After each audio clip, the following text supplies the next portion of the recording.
Olá, meus irmãos, a paz do Senhor Jesus esteja com todos vocês.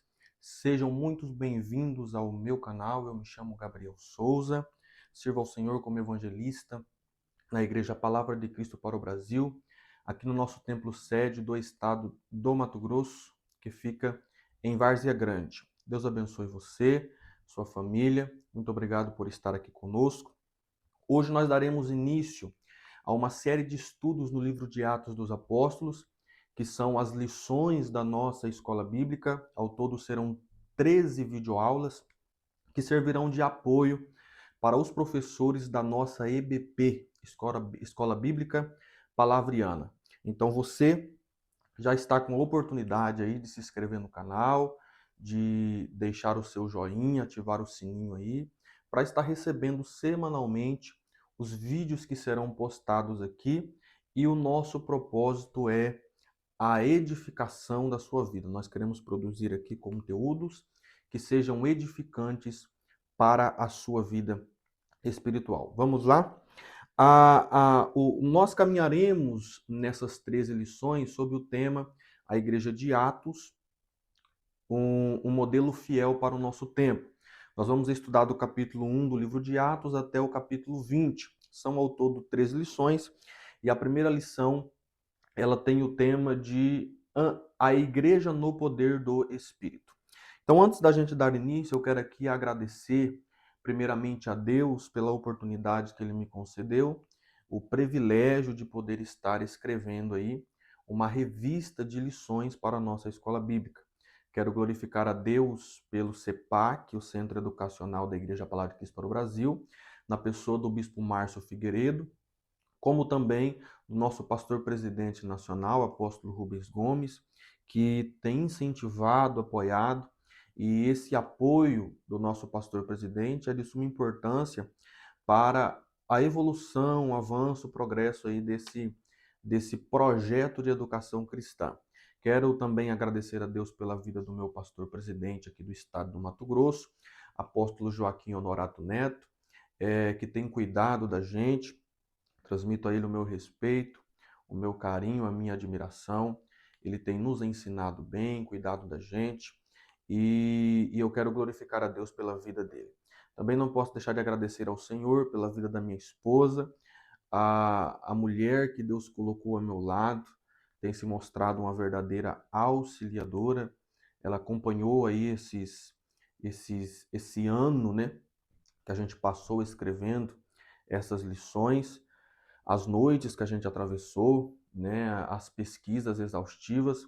Que Deus abençoe a irmã Tamile Lemes de Souza, a minha amada, né, a mulher mais linda desse planeta. Que Deus abençoe em nome de Jesus. Então vamos para a lição. A lição de número 1 é a Igreja no Poder do Espírito. Ela está baseada em Atos capítulo de número 1, versículo 8, que diz: mas recebereis o poder quando vier sobre vós o Espírito Santo, e sereis minhas testemunhas tanto em Jerusalém, como em toda a Judéia, Samaria e até a última parte da terra, ou até os confins da terra. Eu estou utilizando aqui a versão King James 1611, e a versão que vai estar na revista aí é a NVI. Antes da gente começar, vamos fazer algumas considerações a respeito do texto base.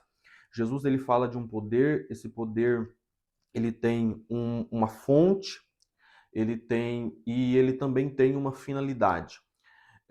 Que poder é esse que Jesus tanto fala? Esse poder que Jesus fala é a habilitação, a habilidade, a capacitação, né?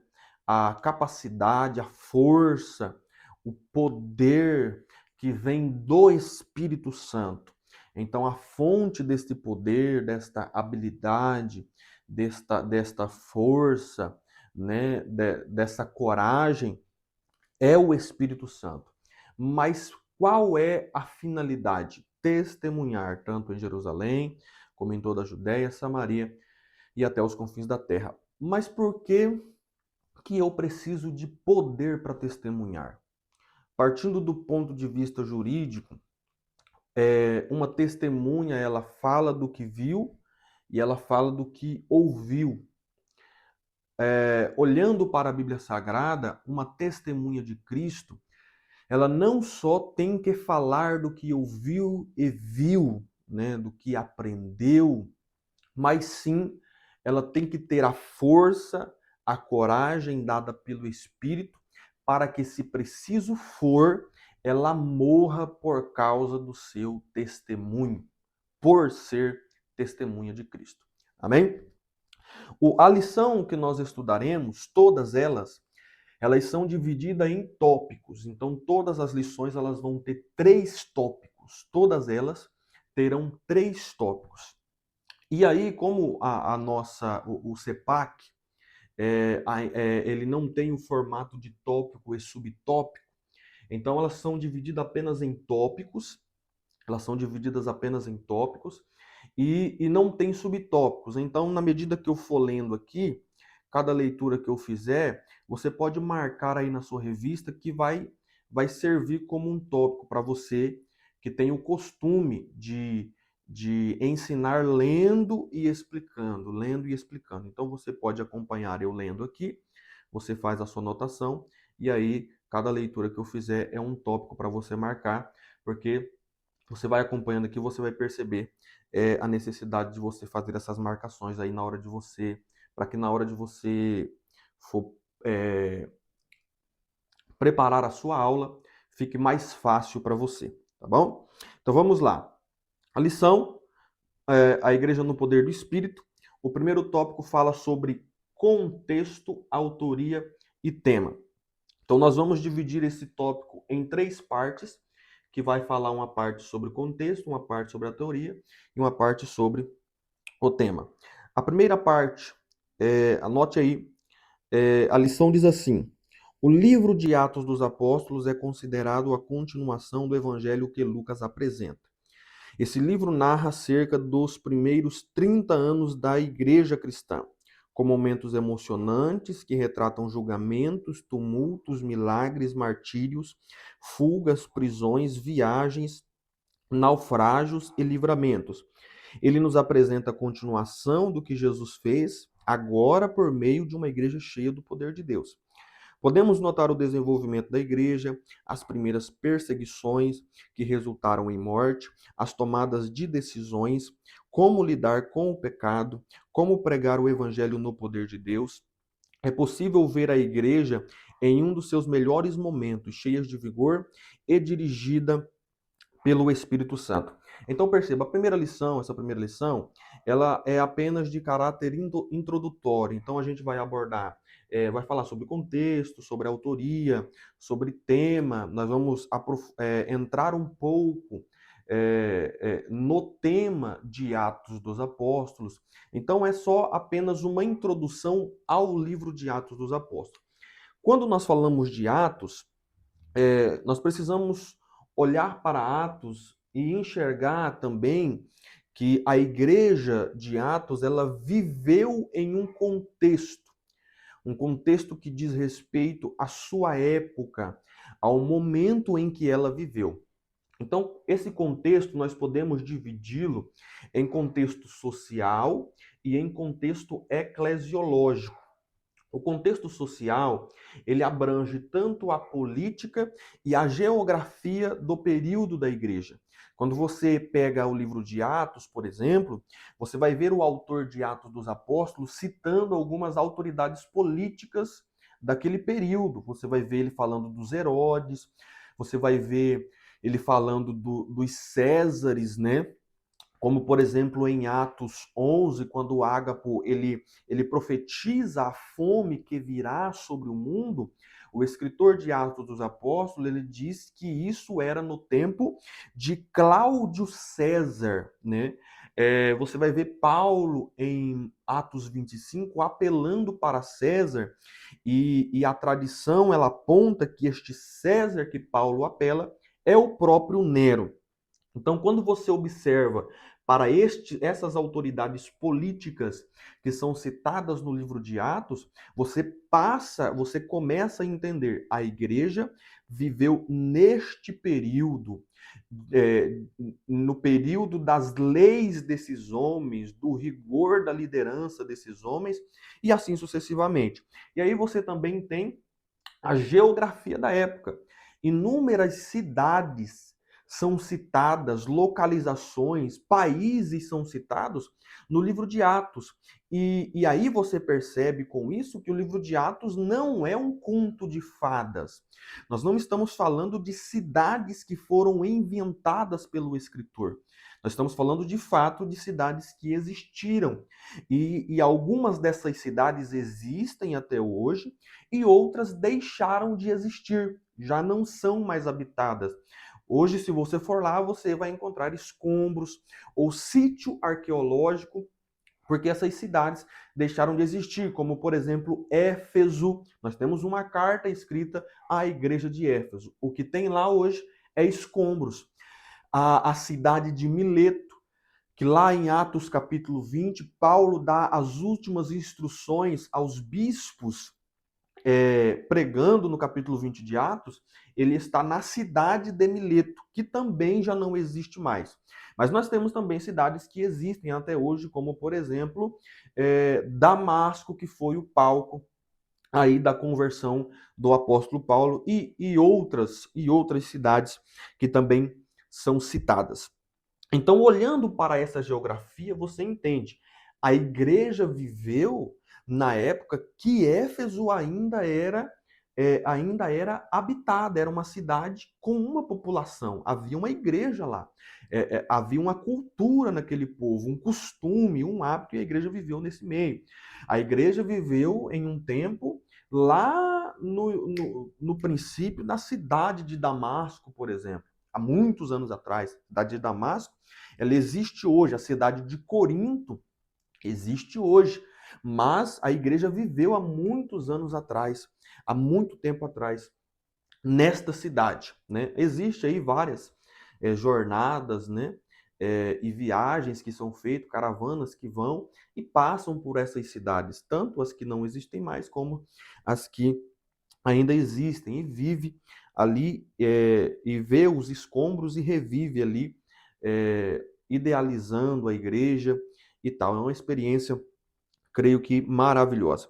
Então, o que nós aprendemos olhando para o contexto social? Eu já vou explicar para você.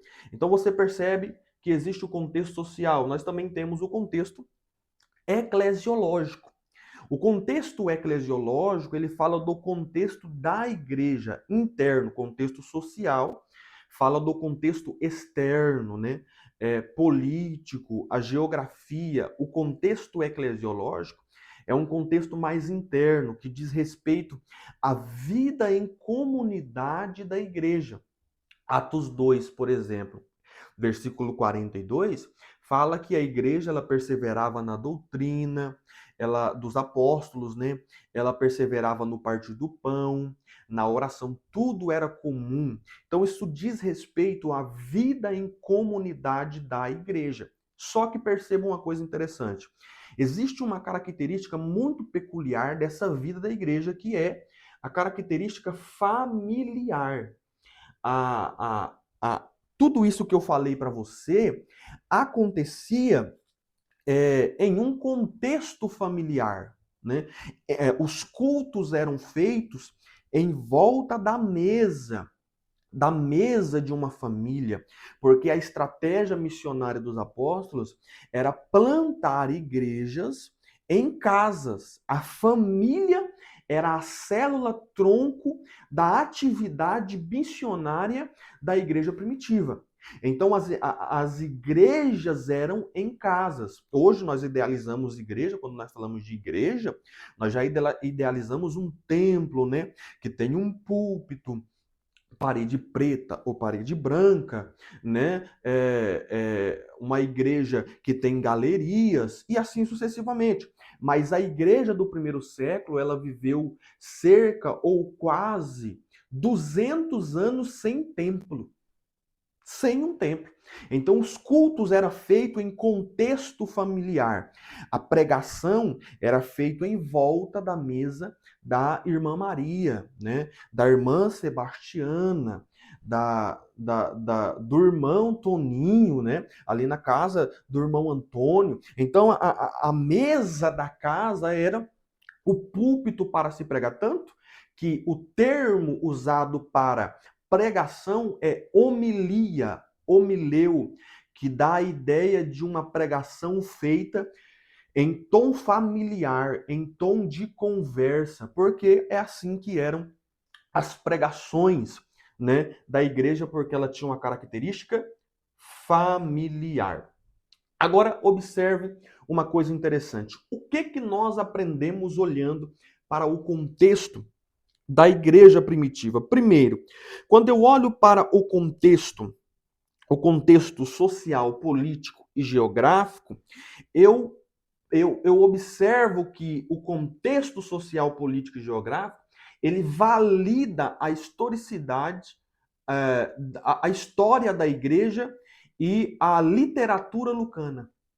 Porque Lucas, ele descreve com muita precisão as informações, as localizações, e a arqueologia vem provando que, de fato, essas localizações existiram, essas cidades existiram e foram habitadas.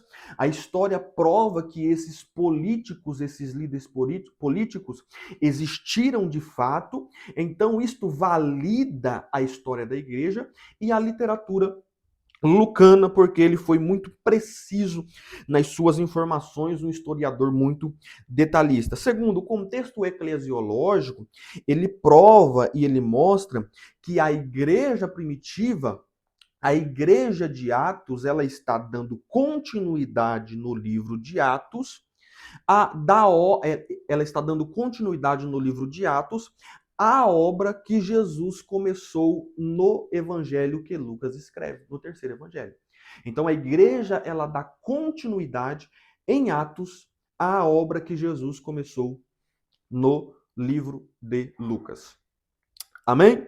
Então, o segundo tópico, ele vai falar, ou melhor dizendo, a segunda parte deste tópico, vai falar sobre autoria. E a lição diz da seguinte forma, vai anotando aí para você ir marcando, você que tem o costume de ler e explicar na hora de você aplicar a sua aula. Então vai anotando aí.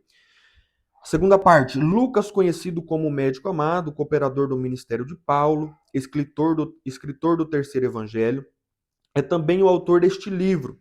Lucas fez o que nenhum dos evangelistas e nem mesmo Paulo fez. Nenhum escritor do Novo Testamento escreveu uma obra tão extensa e apresentou a história da igreja primitiva com tantos detalhes. Se esse livro não tivesse sido escrito, teríamos muitas perguntas sem respostas, como o que aconteceu depois? Qual a sequência? Haveria aí uma lacuna no Novo Testamento, uma lacuna temporal, né? Mas Lucas, dirigido pelo Espírito Santo, escreve Atos, o elo necessário entre os evangelhos e as cartas. Então, quando nós olhamos para o livro de Lucas, a gente se pergunta: quem escreveu esta obra? Quem foi o escritor? E talvez você está aí na frente do seu celular, do seu computador, olha para mim e diz, mas é óbvio, é lógico que foi Lucas. Mas como você chegou a esta conclusão? Eu te pergunto.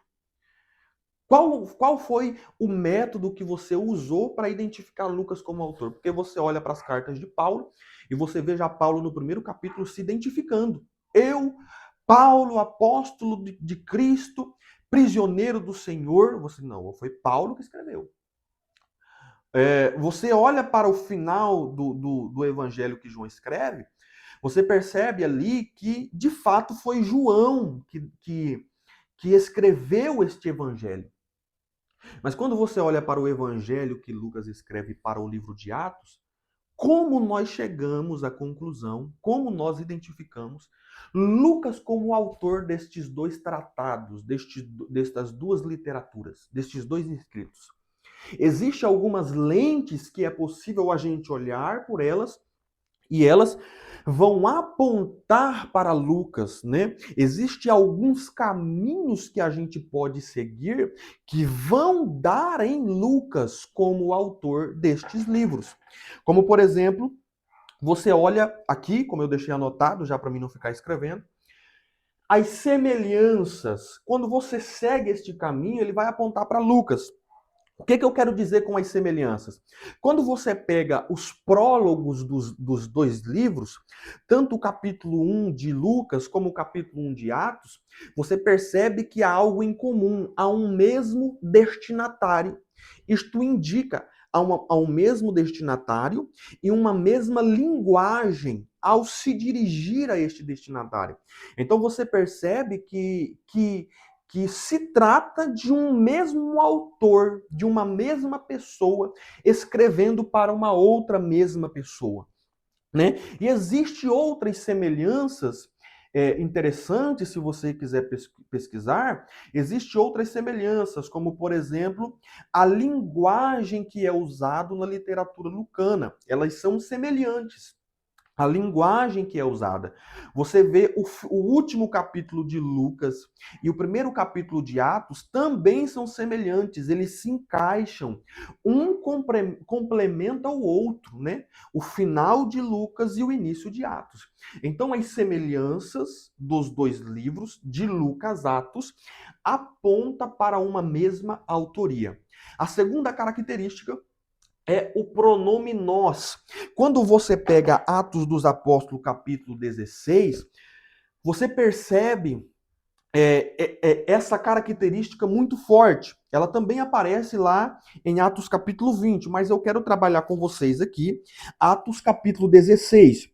Quando você pega Atos 16, do versículo 1 até o versículo 9, você percebe uma maneira de descrição do relato diferente do que quando você lê a partir do verso 10 em diante.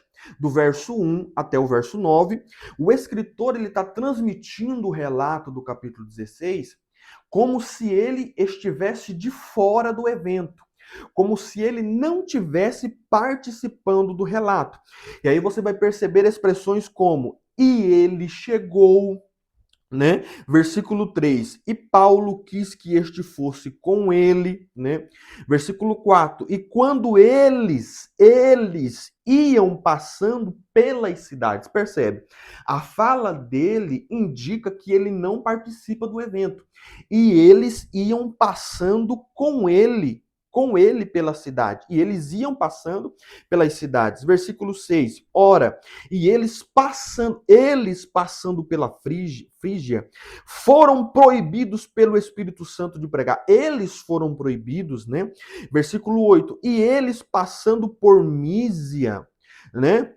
E aí você vê no versículo 10 uma mudança bem bruta mesmo, repentina, de relatar o acontecimento. Porque ele deixa de tratar como se ele estivesse fora do evento e passa a tratar como se ele estivesse participando do acontecimento.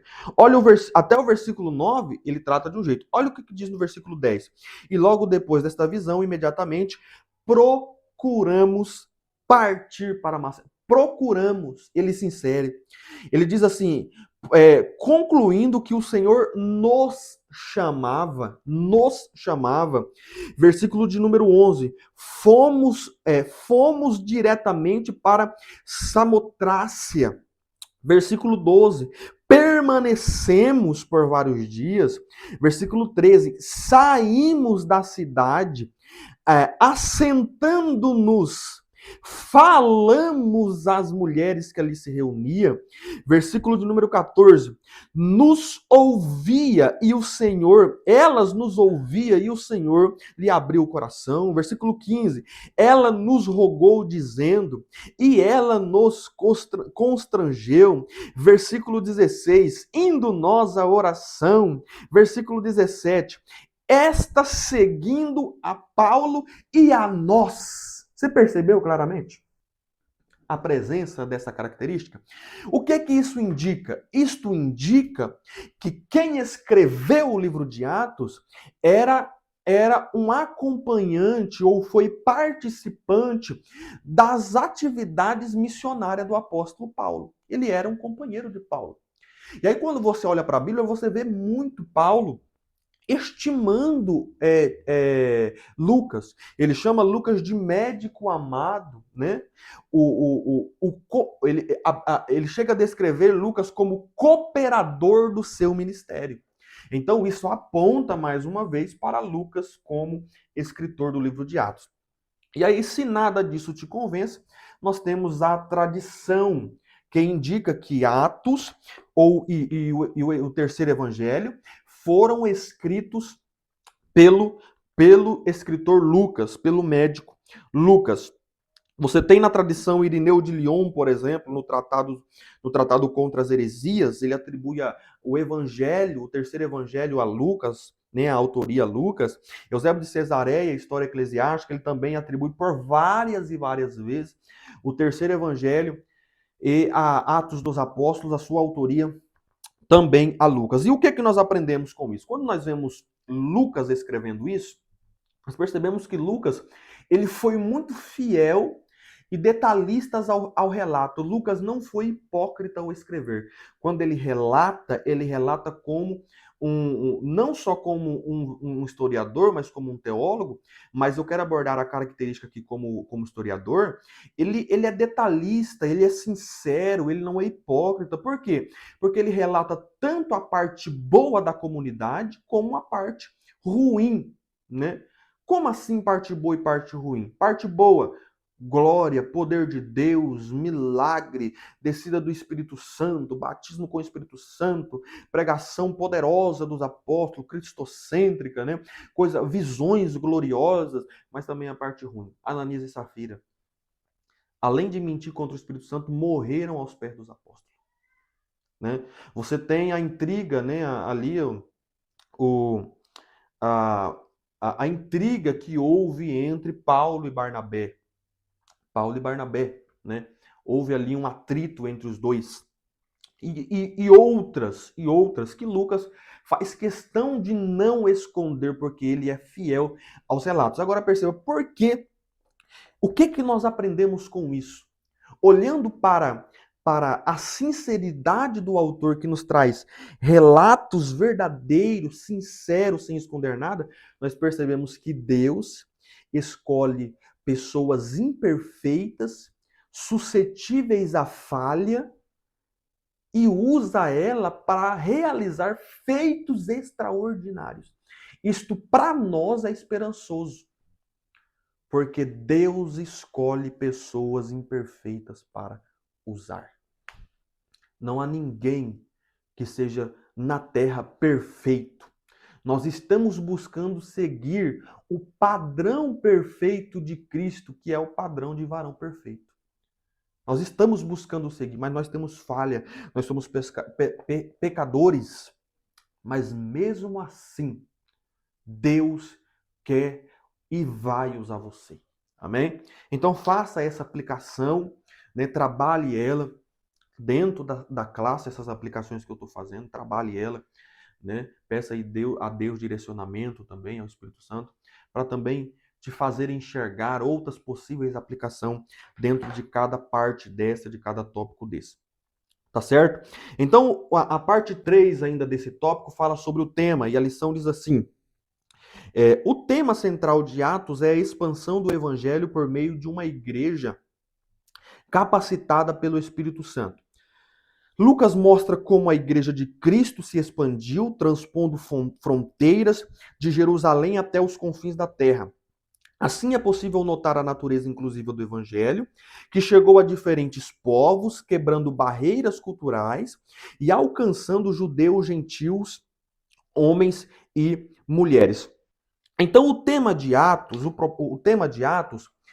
nos mostra a expansão da igreja, o avanço da igreja enquanto a igreja cumpre a sua missão, porque este progresso ele acontece na medida em que a igreja trabalha, na medida em que a igreja prega, na medida em que a igreja age, movida pelo Espírito Santo. Então a igreja ela expande, ela cresce enquanto cumpre a sua missão. E aí é possível a gente notar a natureza inclusiva da igreja. Deixa eu chamar a sua atenção aqui. Preste atenção no que eu vou te dizer. Quando nós olhamos a expansão da igreja, nós percebemos a natureza inclusiva da igreja. O que quer dizer isso? A natureza inclusiva da igreja, ela fala sobre a universalidade do evangelho. O tema é expansão da igreja, a igreja que está cheia do Espírito Santo, que cresce enquanto trabalha, movida pelo Espírito de Deus. E olhando para a expansão da igreja, nós notaremos a natureza inclusiva da igreja, que fala sobre a universalidade do evangelho. O que é isso? A universalidade do evangelho, ela fala a respeito do ide e pregai a toda criatura, né? A vontade de Deus é que nenhuma alma se perca, né? Deus amou o mundo.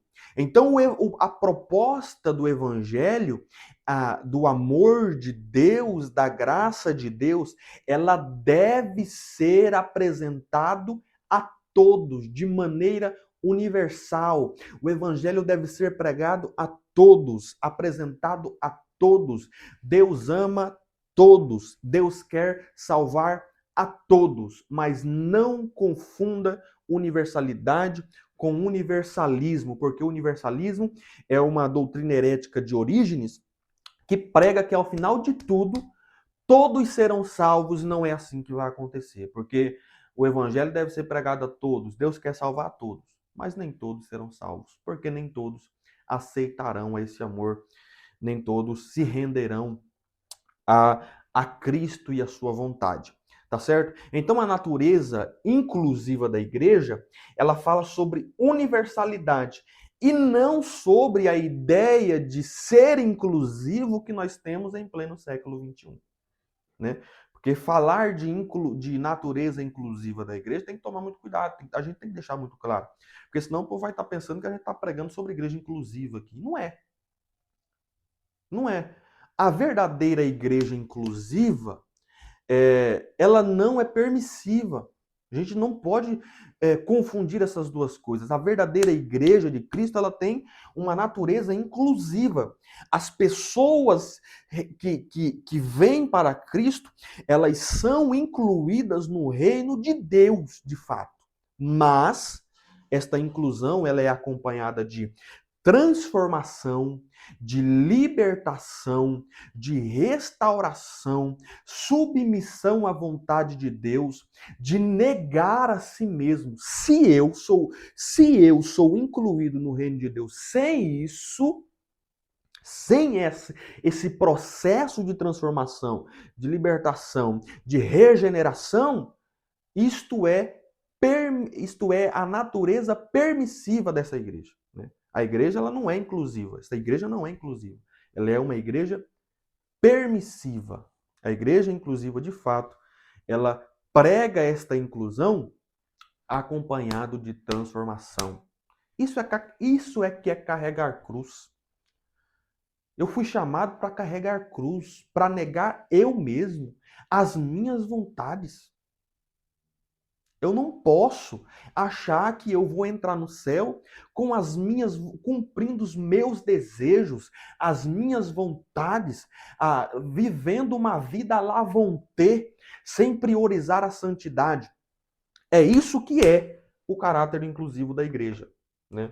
Então não confunda, trabalhe bem isso, trabalhe aí, aplique bem, priorize a santidade na sua aplicação, amém? E vai dar tudo certo. Então, o que nós aprendemos olhando para esta parte aqui? Uma aplicação que você pode fazer. Primeiro, a igreja, ela cresce porque trabalha. Né? A igreja cresce porque trabalha. A expansão da igreja acontece enquanto a igreja vai trabalhando, enquanto a igreja vai pregando, enquanto a igreja vai testemunhando sobre Cristo. Não adianta, não adianta. Ah, mas não cresce, não vai, o povo não vem. Mas a pergunta é, o quanto que você está trabalhando? O quanto que você está se dedicando para que esse crescimento, para que a igreja se expanda, para que esse crescimento de fato aconteça? Trabalhe essa aplicação aí em sala de aula, tá bom? Esse primeiro tópico ele tem uma provocação teológica, e a provocação teológica diz assim: Atos mostra a igreja em um dos seus melhores estados e cheia de vigor, o que impede as igrejas atuais de viver a mesma intensidade. Trabalhe essa pergunta, coloque o povo para pensar, pede para o povo participar. O que falta para a igreja crescer hoje? Será que é tecnologia? É falta de conhecimento? Né? Porque hoje nós temos é, é, um acesso facilitado ao conhecimento. Tecnologia, temos muitas tecnologias. Para gravar uma aula dessa aqui, eu precisaria, antigamente, de uma câmera, né, muito bem sofisticada. Mas eu estou aqui com um celular, um pedestal, microfonezinho de lapela, muito facilitado para poder gravar uma aulinha para vocês. Tecnologia nós temos muito conhecimento. Hoje, graças a Deus, grande parte dos nossos jovens, né, e dos nossos obreiros estão se dedicando ao estudo. Nós temos diversas pessoas formadas em diversas áreas de conhecimento. Não é falta de conhecimento. Não é falta de recurso também. Nós temos recurso. Se a gente querer, o recurso aparece. Né? Então nós temos, o que falta? Falta a dependência de Deus, que é o que a igreja de Atos tinha. Oração, tinha consagração, tinha jejum, tinha dependência do Espírito Santo. O que falta para a igreja atual é andar no poder de Deus. A igreja, ela precisa viver no poder do Espírito Santo. Amém? Então esse é o primeiro tópico. Amém. Então nós vamos abordar agora o segundo tópico, que fala sobre a expansão da igreja. O tema de Atos, ele é a expansão da igreja. Fala sobre a expansão da igreja. Nós vamos aprofundar agora nesse segundo tópico. Nesse tema, né, na expansão da igreja, nós vamos falar sobre a expansão em Jerusalém, na Judéia e Samaria e até os confins da terra, tá certo? Então a lição ela diz da seguinte maneira: a expansão da igreja relatada por Lucas é baseada em uma estrutura geográfica anunciada por Jesus. Do capítulo 1 ao 7, está registrado o crescimento da igreja em Jerusalém, que é o ponto de partida desse avanço. Nessa primeira parte, o evangelho é pregado em um contexto judaico. Pedro prega em Jerusalém, Pedro prega para judeus religiosos no dia de Pentecostes, um coxo é curado à porta do templo, Pedro prega no templo, muitos milagres eram realizados no templo e nas ruas de Jerusalém. Além disso, o crescimento numérico da igreja em Jerusalém era visível como resultado da pregação do evangelho. Os dois primeiros discursos de Pedro resultaram na conversão de quase 8.000 pessoas. Entre os que aceitavam a fé, estavam até os sacerdotes. Então percebam uma coisa, a expansão da igreja, ela vai acontecendo de forma gradativa, né? Ela vai acontecendo em dois aspectos, em duas esferas.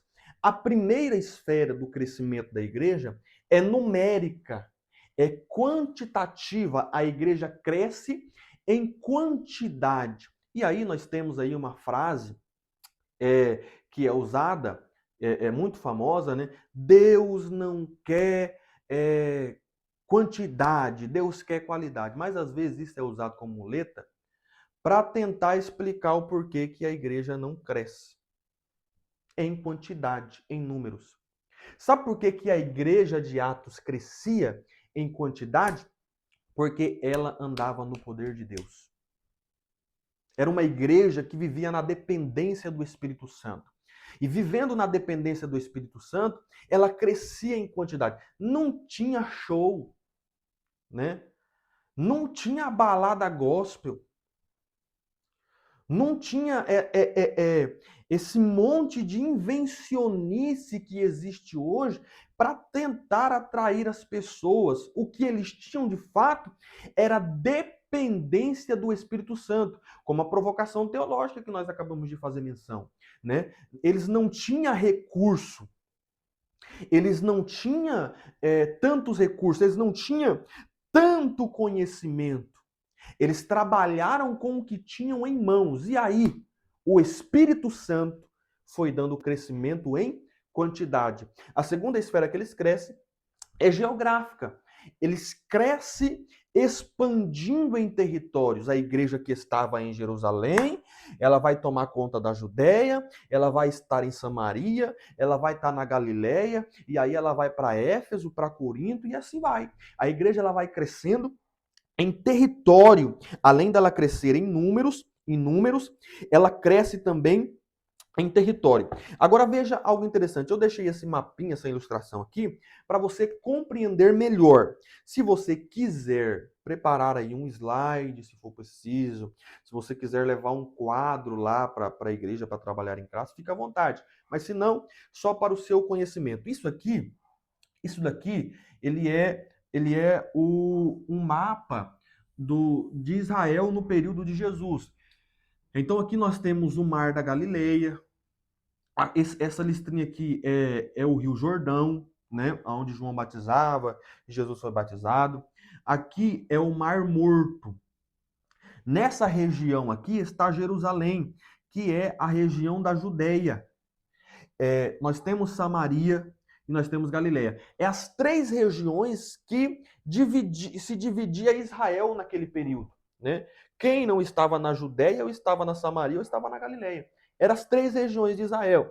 Na Galileia aqui você tem Nazaré e você tem Cafarnaum. Perceba uma coisa, Jesus, quando ele diz em Atos 1:8, permaneçam em Jerusalém até que do alto sejais revestidos de poder, e ser-me-eis testemunha tanto em Jerusalém, como em toda a Judéia, como em Samaria até os confins da terra, ele está nos mostrando algo interessante. Porque se você pegar o trajeto missionário, o trajeto ministerial de Jesus, Jesus ele sai da Galileia e ele morre na Judéia. Jesus ele nasceu aqui na Judéia, em Belém, ele cresce em Nazaré, consolida seu ministério em Cafarnaum. O primeiro milagre, quando Jesus começa o ministério, é em Caná da Galileia. Então ele começa na Galileia e ele termina lá em Jerusalém, na Judéia. Quando Jesus diz assim, permaneça em Jerusalém até que do alto seja revestido de poder, e aí vocês ser-me-ão testemunha e tarará e tarará, você vai ver, Jesus está querendo dizer assim, vocês vão sair daqui para cá. Judéia, Samaria, Galiléia e os confins da terra. O que isso quer dizer? A igreja ela vai começar a trabalhar da onde Jesus parou. Jesus vem daqui para cá e a igreja segue daqui para lá, porque a igreja ela dá continuidade à obra que começou em Cristo Jesus.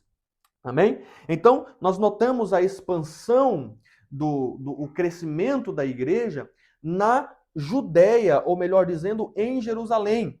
E aí, quando você percebe ali você lê do capítulo 1 até o capítulo 7 de Lucas, de Atos, melhor dizendo, você vai ver a igreja em um contexto judaico, porque nós não podemos desconsiderar isso. A igreja, ela nasce em contexto judaico. Os primeiros crentes são judeus, os apóstolos são judeus, Cristo era judeu, Jesus era judeu. Então eles, do capítulo 1 ao 7, eles estão inseridos dentro de um contexto judaico, tradição, né? Eles ainda vão ao templo para orar.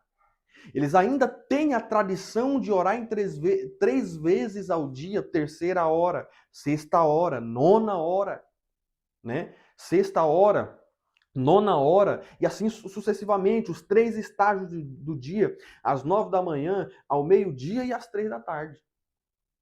Então eles seguem tradições, você vai ver, por exemplo, eles ainda participando das festas solenes. Então, a igreja vive em um contexto judaico, mas ela vai se expandindo, o evangelho vai pregando. Pedro, nos seus 2 primeiros discursos, aí 8.000 pessoas se arrependem, se curvam à vontade de Cristo e a igreja vai crescendo em Jerusalém. Tá bom? E aí nós temos o segundo tópico, que fala sobre o crescimento na Judéia e na Samaria, ou a segunda parte deste tópico ainda, crescimento na Judéia e na Samaria, que diz assim: a partir do 8º capítulo, o movimento cristão começa a se espalhar cada vez mais para longe de suas origens em Jerusalém. Após a morte de Estevão, Saulo passa a perseguir a igreja em Jerusalém, forçando-a a se dispersar pela Judéia e Samaria.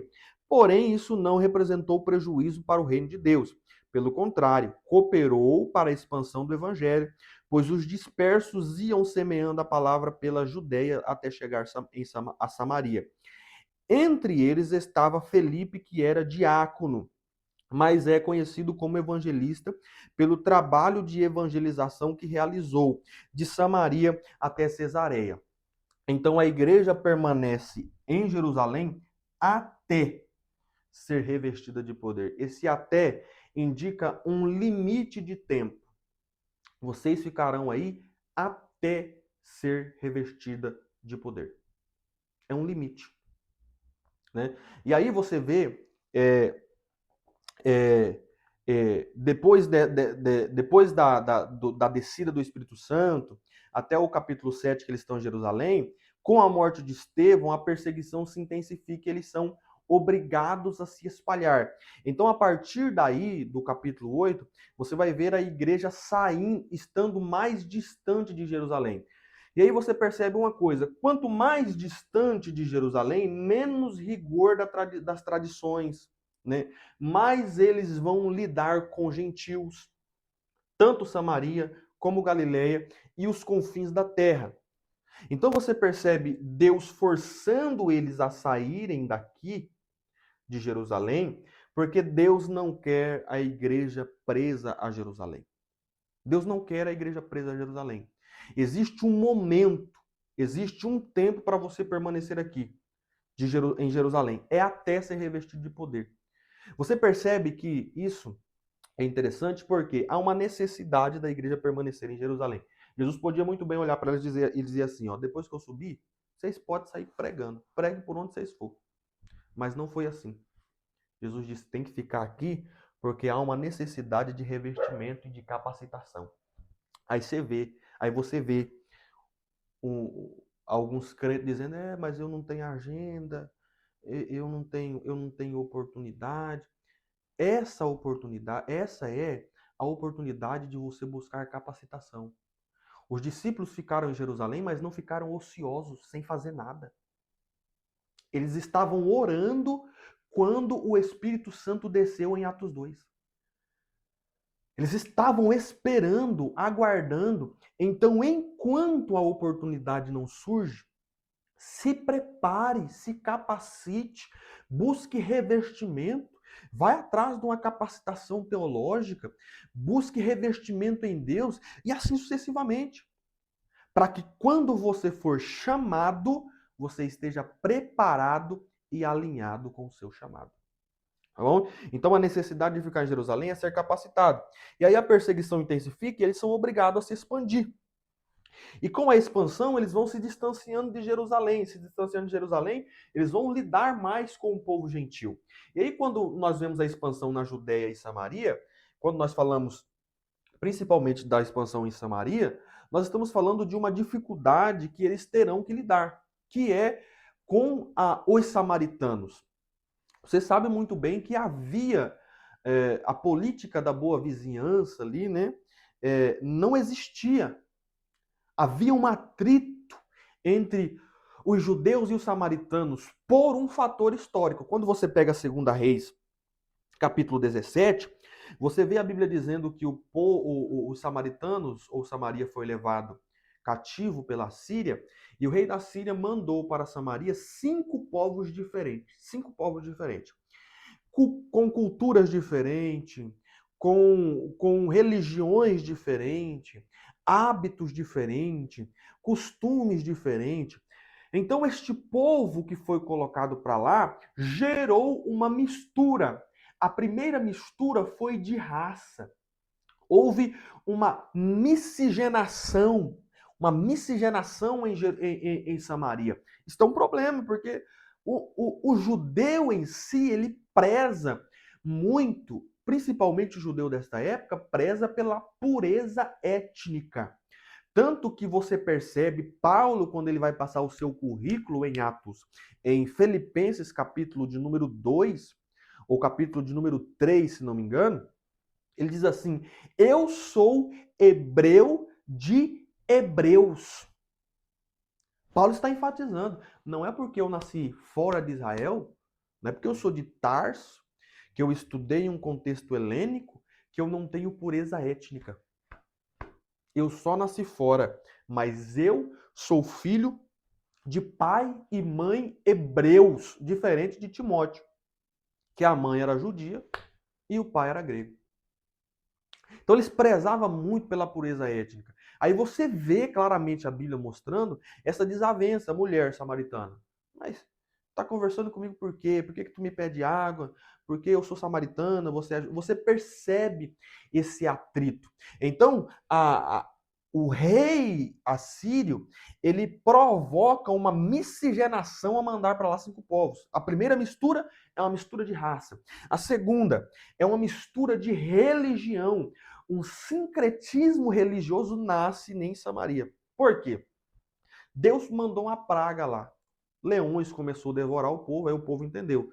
Isso está acontecendo porque o Deus dessa terra está nos castigando porque nós não conhecemos ele.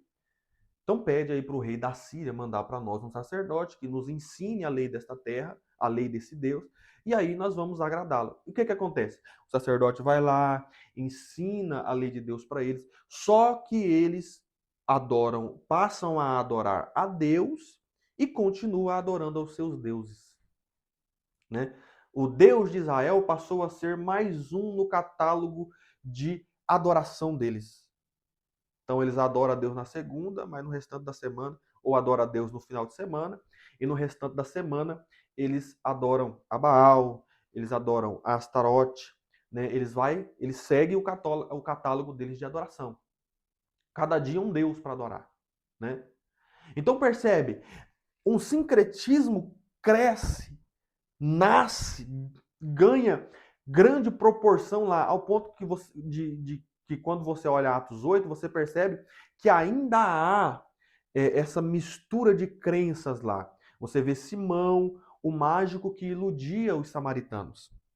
Né? O sincretismo ainda é forte em Samaria. Então, quando nós olhamos para Samaria, nós vemos esta dificuldade, esta barreira que o judeu tradicional, né, o Pedro, o judeu das tradições do templo, da liturgia, né, ele vai ter que lidar. Porque ele está se expandindo, e quanto mais longe a igreja vai, mais longe da tradição de Jerusalém ele fica, mais longe dos costumes ele fica. Isso foi necessário para a evolução do cristianismo. Essa distanciação de Jerusalém foi necessário para a evolução do cristianismo. A igreja sair de Jerusalém, ficar mais longe, porque Deus não queria que o cristianismo fosse uma religião exclusiva do judaísmo ou do judeu. Né? Deus queria salvar o restante da humanidade. O propósito era os confins da terra. Então Samaria se torna um estágio das missões transculturais. Porque se os primeiros crentes soubessem lidar com a situação de Samaria, miscigenação e sincretismo, eles estavam preparados para pregar para o restante do mundo, para os confins da terra, porque aí engloba um número maior de misticismo e de sincretismo, né? Quanto mais longe de, de, de Jerusalém, eles terão que lidar com esse tipo de situação. Então a igreja cresce. E o que que nós aprendemos? O que que nós aprendemos com isso? Primeiro, a perseguição provoca uma expansão. A perseguição, ela provoca uma expansão, né? Há bens que vêm, há males que vêm para o bem. A gente tem que passar a enxergar as coisas partindo desse ponto de vista. Todas as coisas cooperam para o bem daqueles que amam a Deus. A perseguição, às vezes, é uma oportunidade de você expandir a prova, né? A prova é uma oportunidade de você expandir esse deserto, esta luta que você está enfrentando, é uma oportunidade de você expandir. Tente enxergar um pouco mais longe, um pouco mais além. Tente ver o que Deus quer com você nesta perseguição, porque a perseguição provocou a expansão da igreja. Segunda coisa, Jerusalém não é ponto, Jerusalém é ponto de partida e não residência fixa.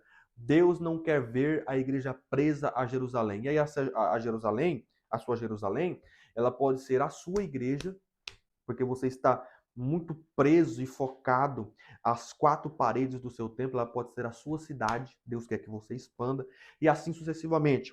Trabalhe aí essas aplicações dentro da classe, dentro da sala de aula, tá bom? E a terceira parte não vai estar aqui, mas você pode acompanhar na sua revista, fala sobre os confins da terra, que eu li até agora é a primeira e a segunda parte. O restante deste tópico fala sobre a expansão da igreja nos confins da terra. E aqui tem algo interessante para a gente caminhar rapidamente, para não ficar muito longa. Algo interessante na questão dos confins da terra, porque Jesus ele cita no esboço missionário, porque Atos 1:8 ele é o esboço do livro de Atos, porque você vai ver Lucas relatando o crescimento e avanço da igreja de acordo com Atos 1:8. Primeiro ele mostra a igreja em Jerusalém, depois ele vai mostrar a igreja se expandindo Judéia e Samaria, e aí ele termina com a igreja nos confins da terra com o ministério do apóstolo Paulo a partir do capítulo 12. A partir do capítulo 12. Que aí vai focar, vai dar ênfase no mistério do apóstolo Paulo. Só que esse esboço tem algo interessante. Jesus cita, fica em Jerusalém, aí depois vocês vão para toda a Judéia, Samaria e os confins da terra. O porquê que ele não mencionou Galileia?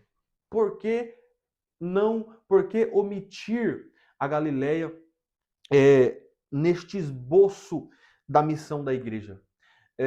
Quando você pega Isaías, se não me engano é Isaías 9, Isaías chama a Galileia de Galileia dos gentios. No período de Jesus, de fato, era isso. Porque a Galileia, ela era habitada em sua maioria por gentios.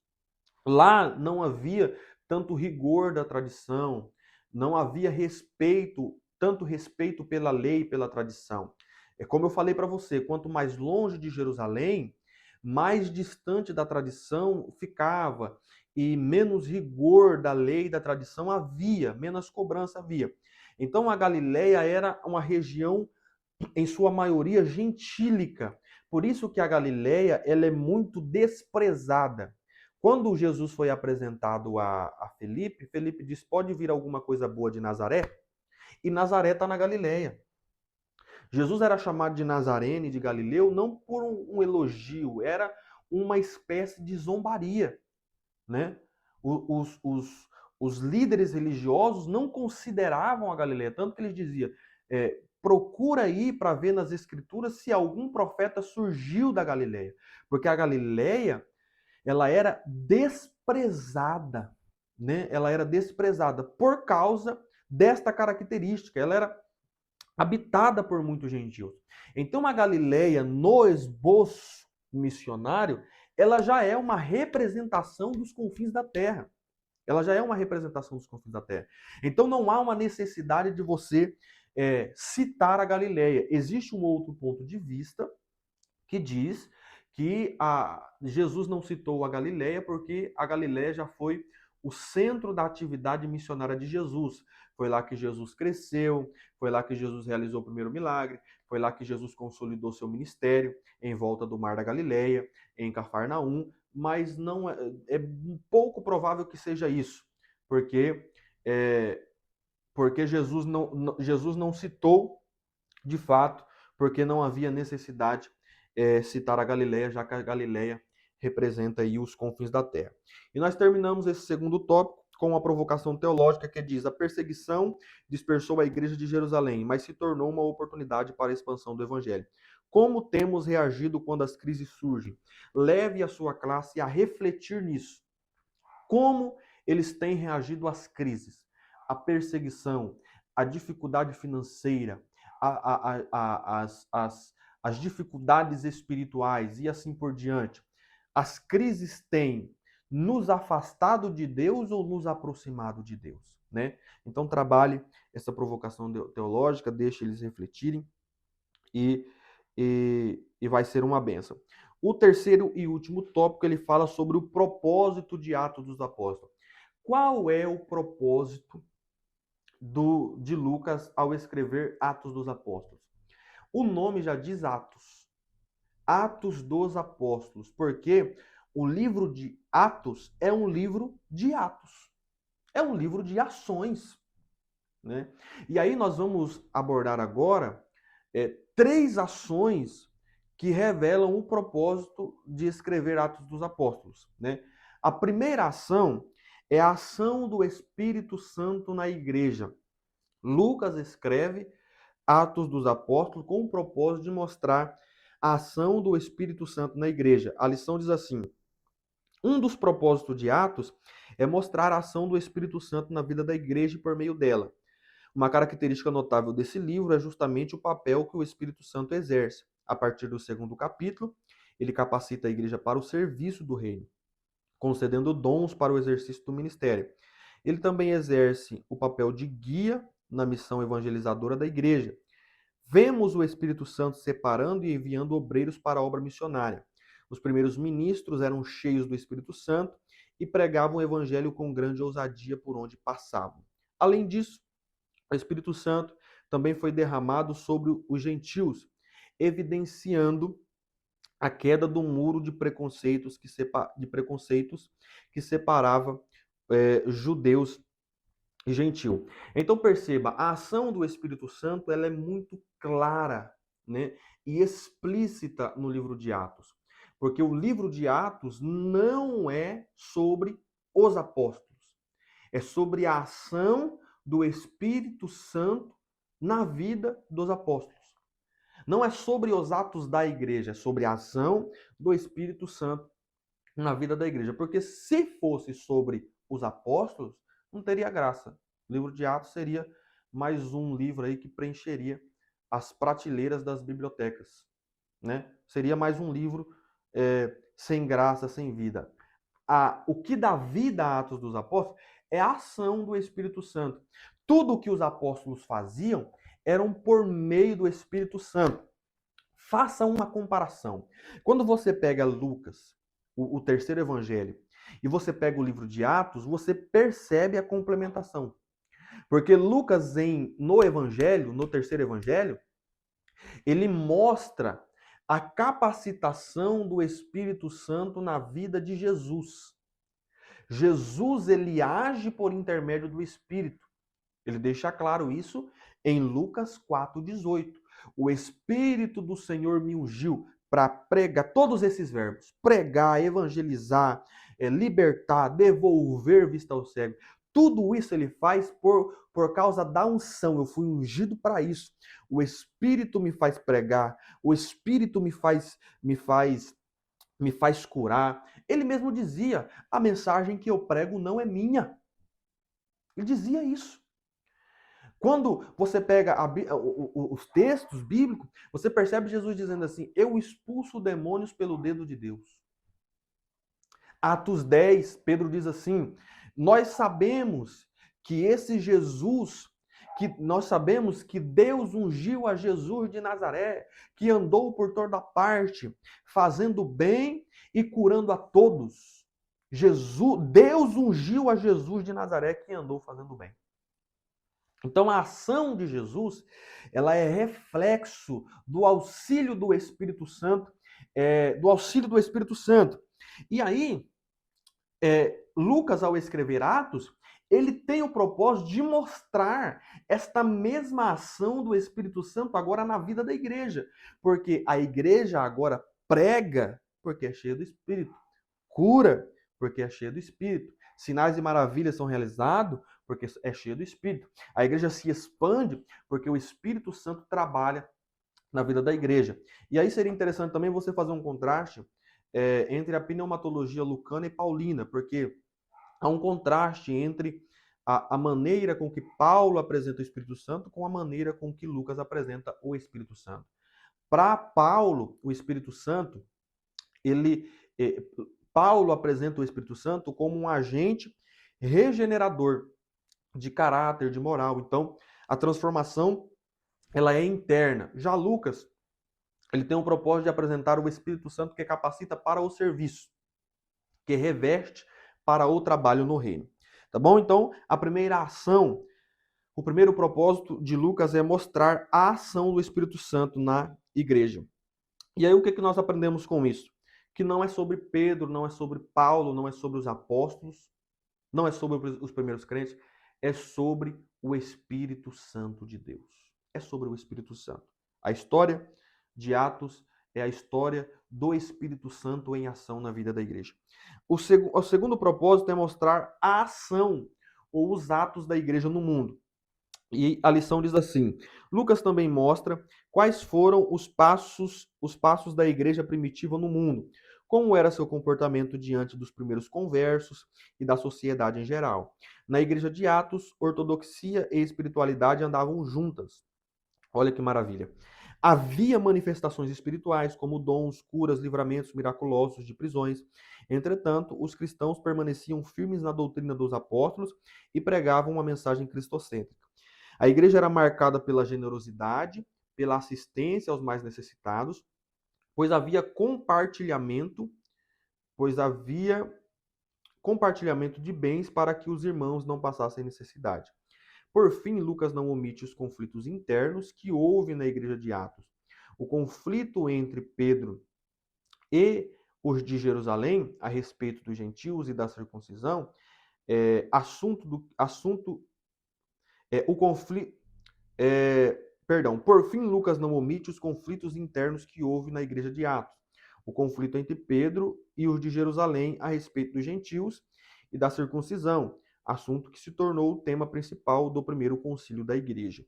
E a discussão que resultou na separação de Paulo e Barnabé. Então veja bem, preste atenção. Quando nós falamos da igreja no mundo, nós precisamos entender um termo interessante, porque há um termo, eu vou apagar essa parte aqui, há um termo que expressa, vou apagar essa primeira parte aqui. Há um termo que expressa muito bem a vida da igreja em comunidade, que é koinonia. Koinonia, que é traduzida em Atos 2,42 como comunhão. A igreja perseverava na doutrina dos apóstolos, na oração, na comunhão, no partir do pão. Então ela aparece pela primeira vez ali traduzida como comunhão. A palavra grega lá é koinonia. E William Hendrickson, ele define koinonia basicamente como uma vida em comunidade, a vida interna da igreja, o partir do pão, o zelo que tinha os irmãos um com os outros, não deixar faltar, vamos ter todos tudo em comum, né? Então havia essa vida em comunidade e ela é marcada por algumas características. A primeira característica que marca esta vida em comunidade da igreja é a ortodoxia.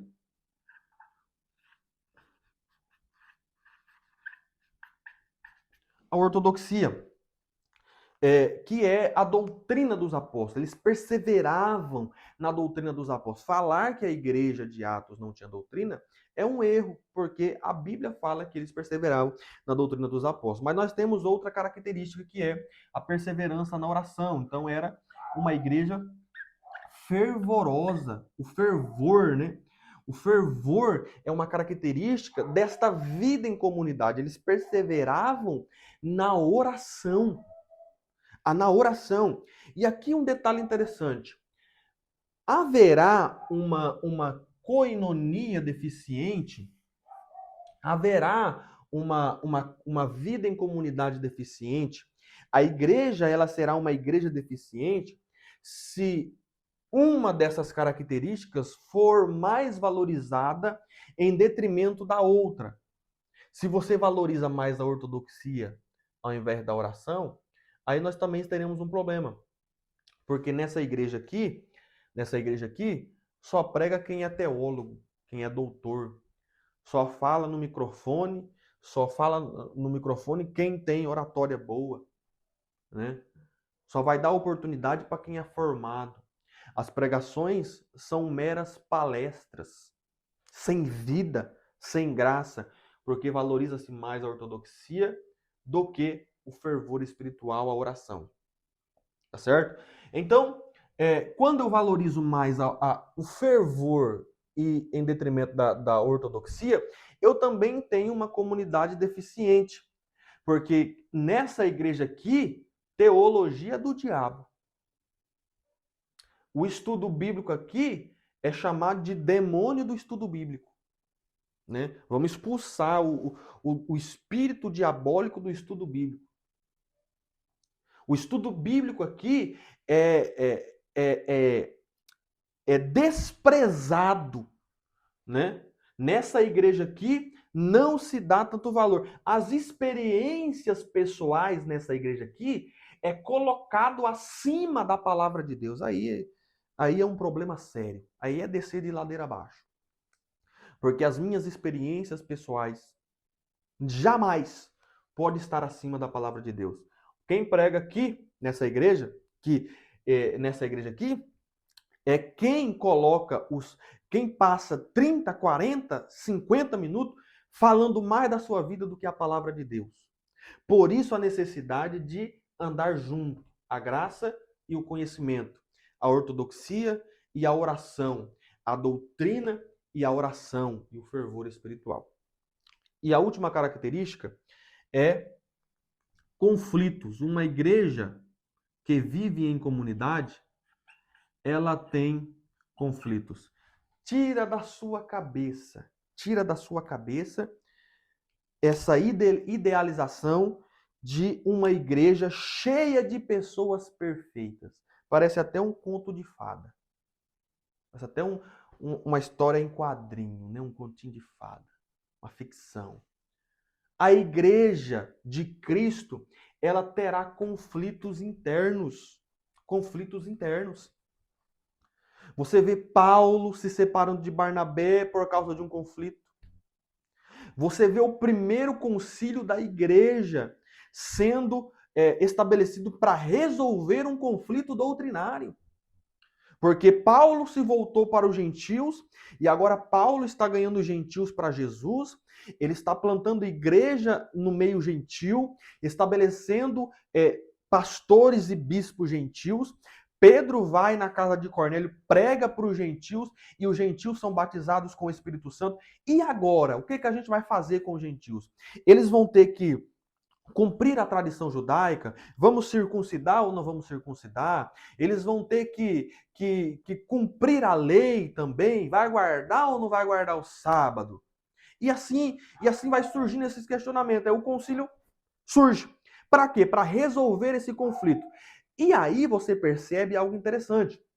Porque diante deste conflito, o Espírito Santo não abandonou a igreja. Porque se você pegar Atos capítulo 15, você vai ver lá Tiago dizendo, porque pareceu bem ao Espírito Santo e a nós não vos impor mais carga alguma, exceto estas coisas necessárias. Se abstenha das carnes sacrificadas a ídolo e da imoralidade sexual. Pareceu bem ao Espírito Santo e a nós também.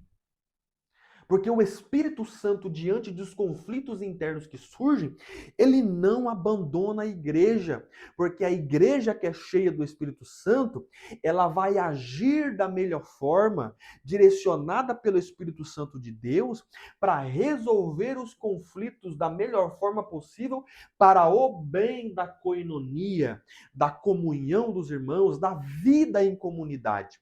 Então a igreja de Cristo é uma igreja cheia de pessoas imperfeitas, cheia de defeitos, pessoas pecadoras, que em dados momentos vai surgir conflitos doutrinários, outros conflitos, e aí a igreja precisa ter sabedoria de Deus, estar cheia e bem conectada com o Espírito Santo, para que o Espírito Santo direcione essa igreja a resolver estes conflitos. Então, nós aprendemos com esta parte, com essa segunda parte desse terceiro tópico, a igreja no mundo, que a igreja ela tem conflitos e Deus não abandona a igreja diante desses conflitos. Ela vai direcionar a igreja aí a resolver esses conflitos da melhor forma. Então, a igreja no mundo, ela vive em comunidade. Olha, eu preciso dizer isso aqui que eu não posso ir para frente sem dizer. Enquanto você não entender que a igreja é isso aqui, ó, é koinonia, é viver em comunidade, enquanto você não entender que a igreja é uma comunidade, você vai continuar pregando aí que a igreja é você. Você vai continuar pregando que a igreja somos nós. Eu sou apenas um membro do corpo de Cristo. Pedro, ele prega dizendo que nós somos o edifício de Deus. Nós somos pedras vivas. Você é apenas uma pedra desse edifício. Você não é a igreja. A igreja de Cristo, ela é um corpo, ela é um edifício, ela é uma comunidade. E nós precisamos aprender a viver em comunidade, perseverando na doutrina, na oração e na comunhão, que às vezes surgirá conflitos. Como eu vou aprender a perdoar alguém se eu não estiver convivendo com alguém?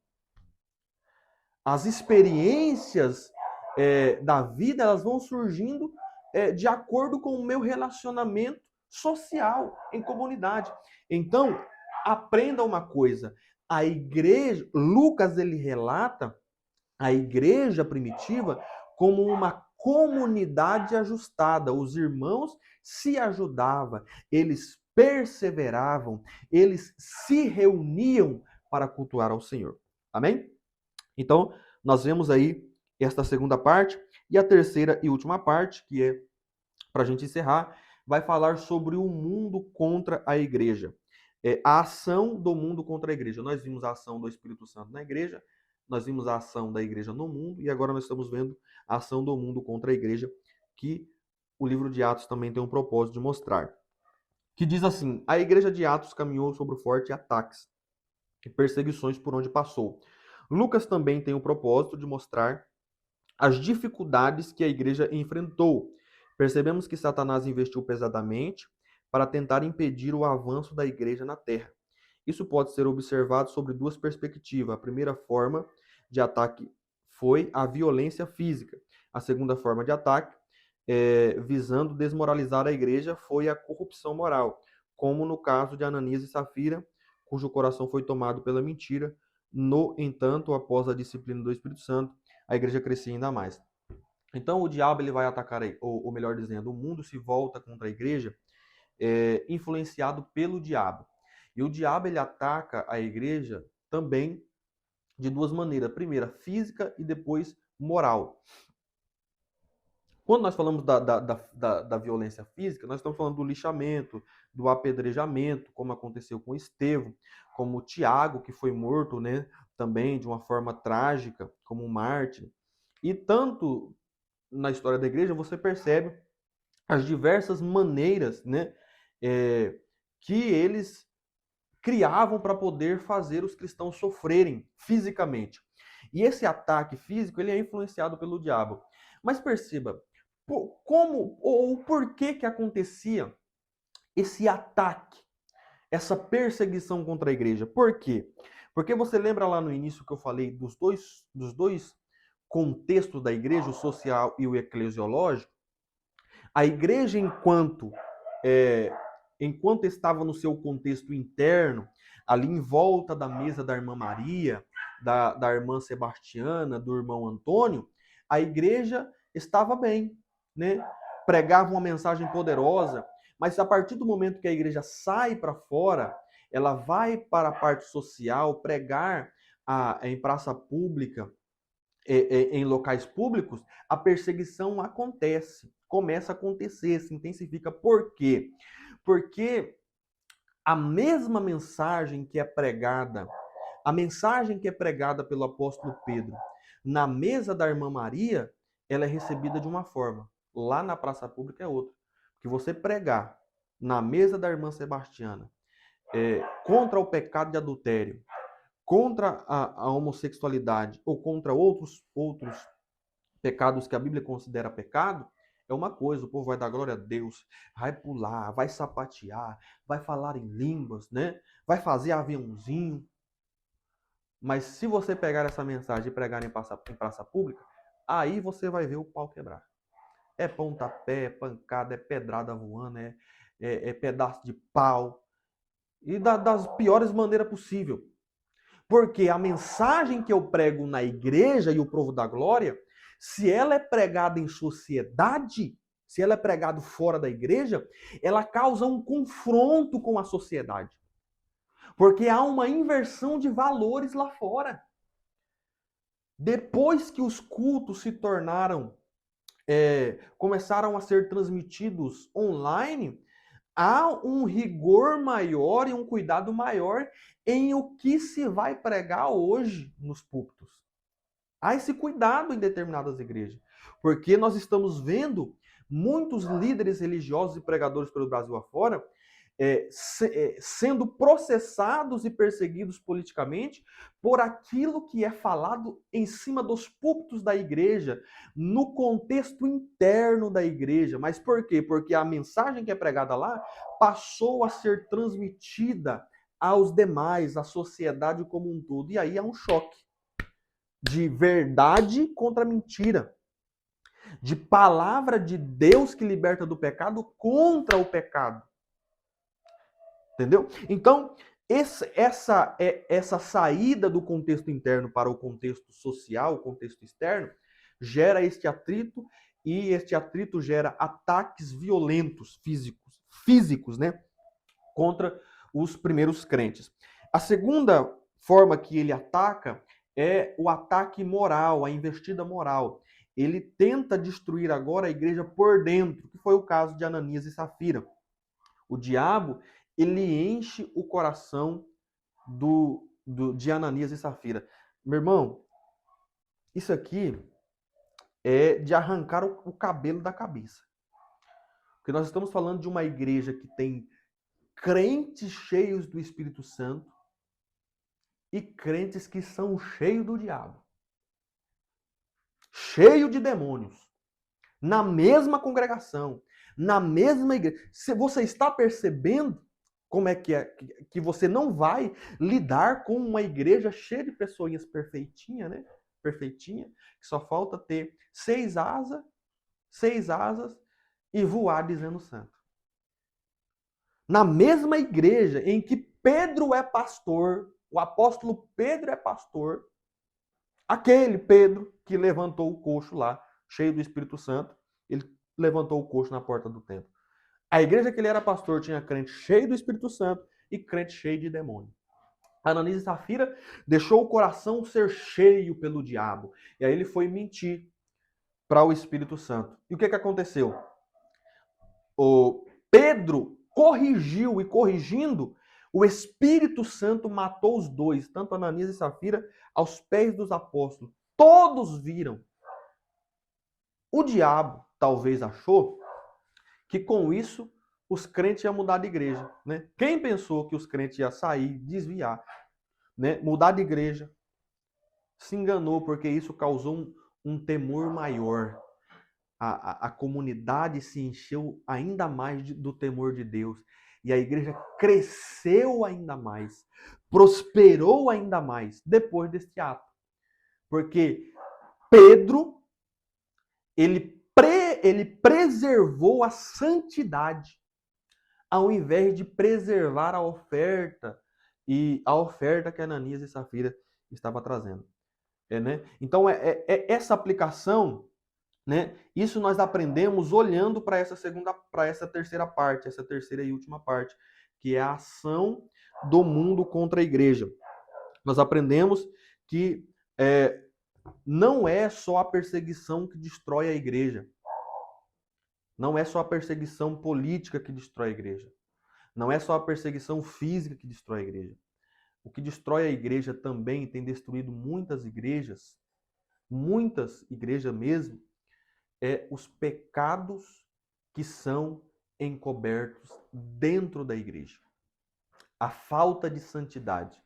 Se Pedro fosse alguns líderes da nossa atualidade, ele iria receber a oferta de Ananias e Safira e deixar tudo por debaixo dos panos, né? Jogar a sujeirinha debaixo do tapete.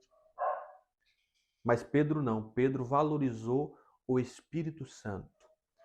Isso mostra que uma igreja cheia do Espírito Santo ainda valoriza a santidade. Ainda valoriza a santidade. Então, aplique isso aí na sua classe. Né? Para concluir, aplique isso na sua classe. O Espírito Santo, o Espírito de Deus é santo. E ele exige que a igreja de Cristo seja santo. O Espírito de Deus é santo, por isso a santidade ela continua sendo necessária para a vida da igreja. Amém? E nós temos aí ao final desse terceiro tópico uma provocação teológica. A perseguição não impediu a expansão da igreja. Será que a igreja atual em nossa nação sobreviveria sem privilégios sociais? Será? Né? Será que se hoje o evangelho fosse criminalizado no Brasil, a igreja sobreviveria? Muitos crentes, será que permaneceriam em Cristo? Né? Será que eles permaneceriam firmes? Porque tem crente aí que não pode ver um ventinho, nem uma provinha que ele já está querendo desviar. Será que se os privilégios sociais da igreja fossem tirados, o evangelho fosse criminalizado, ele permaneceria com Jesus? Né? Então coloque a igreja para refletir. E eu concluo dizendo que a igreja de Atos não era uma igreja perfeita. Era uma igreja com pessoas comuns, imperfeitas, falhas, mas eram pessoas cheias do Espírito Santo. Eram pessoas que andavam na dependência do Espírito Santo. Eram pessoas que andavam no poder de Deus. Por isso, esta lição é de suma importância para nós iniciarmos essa série de estudo. Nós precisamos aprender a andar no poder do Espírito Santo, porque assim a igreja vai crescer, a igreja vai prosperar, a igreja vai expandir. Amém? Essa foi a nossa primeira lição. Que Deus abençoe a sua vida e que o Espírito Santo te ajude aí a preparar uma aula edificante para os seus alunos. Amém? Que Deus abençoe a sua vida em nome de Jesus.